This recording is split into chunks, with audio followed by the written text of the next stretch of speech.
Hello, I'm Anthony Franklin. This is my second videotape lesson. I'm working with Aaron White over here, very super cool kid who's agreed to be videotaped, which is always fun. Aaron, when we were working together earlier in this month, you had filled out a reading inventory questionnaire for me. And on it, I noticed that you were concerned with comprehension, but you also knew that comprehension was valuable when it comes to reading. And so today I thought we'd do a lesson on making something called inferences, okay? And making inferences and being good at inferring things is very helpful to help increase comprehension. So today we want to make sure that we make inferences by using text clues and what information you already know. An inference is something that you conclude based partly on evidence and partly on your own knowledge. I like to think of it as kind of like this math sentence here. What I read, okay, what you're reading, plus what you know already equals what an inference is. Okay, so just think about it very simply. I'm putting this and I'm putting this together and I'm going to come to a conclusion on something. Here's a great short little movie that'll talk about what an inference is. I like this guy. He's kind of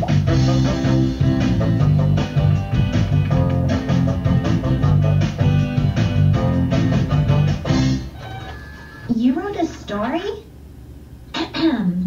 I looked around the packed theater. My knees were shaking and my heart was pounding in my chest. I took a deep breath and closed my eyes. I pretended I was alone and played my violin.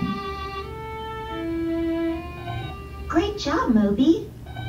I really understood how nervous you were, even though you didn't say you were nervous. I made an inference. What is an inference? When you infer, you use clues and what you already know to come up with an idea. I've heard that sound before. Okay, so you just heard the sound, all right? So let's practice on making an inference.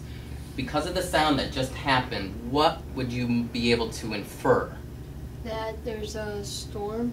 All right, very good, because the sound was? Lightning. Right, lightning. Now, could you see out any windows here? No. No.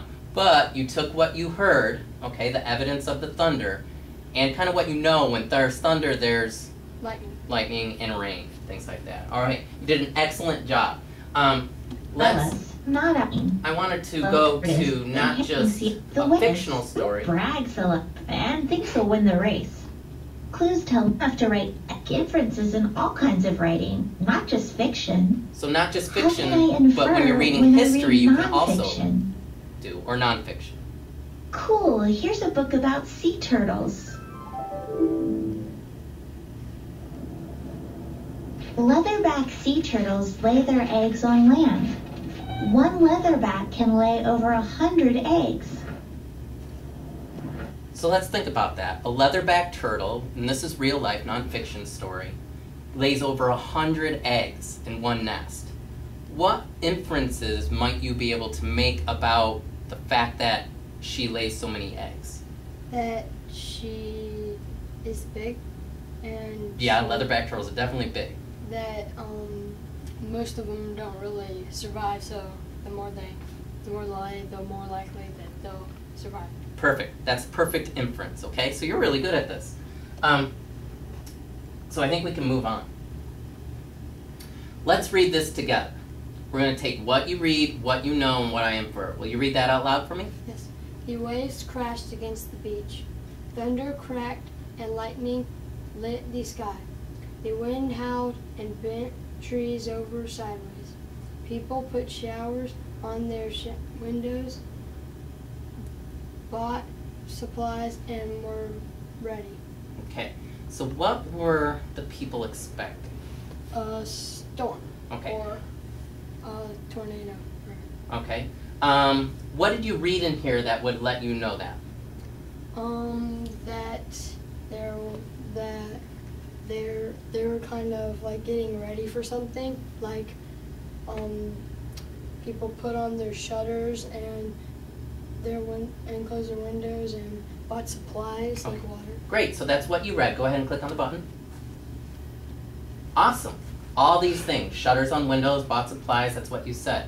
What do you know already about, I mean, here we are in Florida. What do we know about when people start doing this type of stuff? It's probably going to be a hurricane or something big. All right, click on the button. Let's see if you know that already. People who live in Florida get ready for hurricanes by buying supplies and putting up shutters. Awesome. So you inferred that there was a storm coming or hurricane.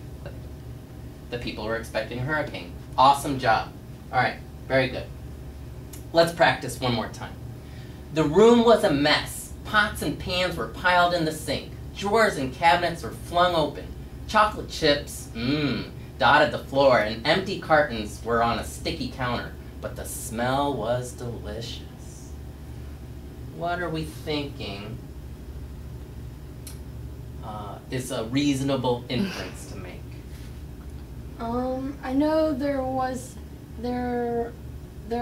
an earthquake. Okay, so pop that. You want to get rid of that? Okay. I know there's probably not a squirrel in the kitchen. Okay. The least likely one. I don't think that you'd probably have a food fight in the kitchen. Okay. So someone is making cookies. Was there anything about the food fight that you knew that we read together that would not make you pick that? Do you remember reading anything? There was a the smell. Like you wouldn't smell stuff flying in the air. Yeah, I remember it smelled delicious. Awesome job. Let's do one more. The young woman looked down at her long dress. She felt like a princess. She and the others stood in the hall. They listened to the music. Then she heard the cue. She walked down the aisle as she held her flowers. All right, let's see. What was the event? I don't think it's a funeral because she was obviously happy. Okay, pop it.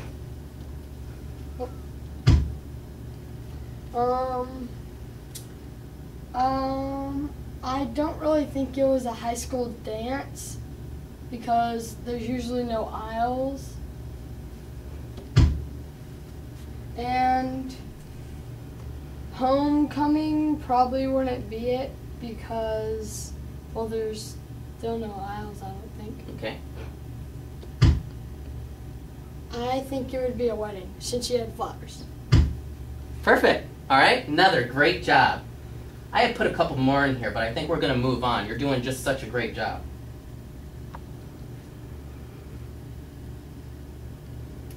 All right. Remember that smart readers make inferences by putting together text clues, plus what they already know to help determine their meaning. Okay, you've shown that you have excellent skill in this. Thank you. You're welcome. Let's do a quick 5-question quiz and see how we do. Okay, read it. There are many things to see. Many farm animals are on display. The midway is full of people playing. Yep, keep going. Scroll down. Playing games. Playing games and eating food. There is also a place where you can go on many different rides. Many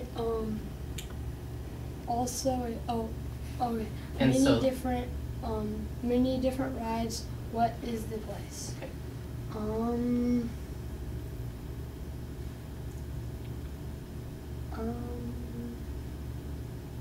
I don't think it's a zoo because there's rides. Okay, so don't click that one. I think it would have to be B, a fair. Try it. Excellent. All right. 1 for 1. Okay. Scroll on. Okay. The man measures the wood and uses a saw to cut it. He puts the wood in a place and hammers nails. He hammers nails into it. He continues until the entire wall is built. What is this man's job?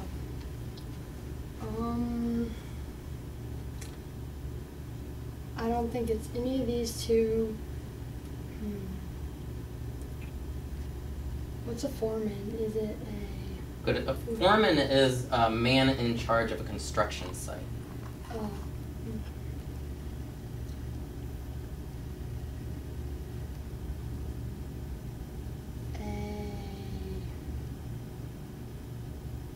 A carpenter? Very good. All right. What clue made you choose? This was very confusing, okay? Because this is a guy doing construction. What kind of led you to make the inference that it was a carpenter over a foreman? I remember you saying that a foreman was someone who was the man in charge. Yeah. So he's usually the one telling them what to do and not the one doing it. Exactly. And a carpenter, and they usually don't use nails. They usually use bricks and... Okay, good. And carpenters work with? Nails and hammers. Good. All right. Scroll up here. The girl sneezed. Her dad felt her forehead and took her temperature. She told him her throat hurt.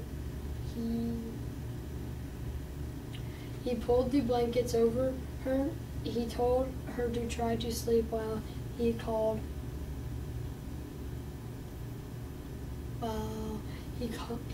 her teacher. Why did he call her teacher?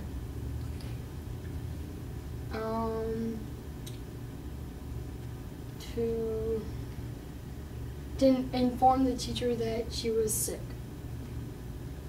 Very good, very good. Good thing it wasn't A, to ask the teacher out to dinner. Question 4. The decision was difficult. No one would find out. She was the only one that would know. It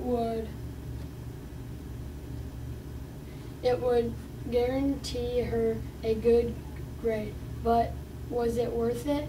Would she really feel proud passing this way? What was her struggle?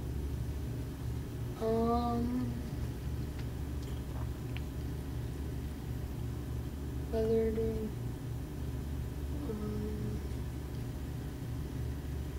I think it would whether to cheat.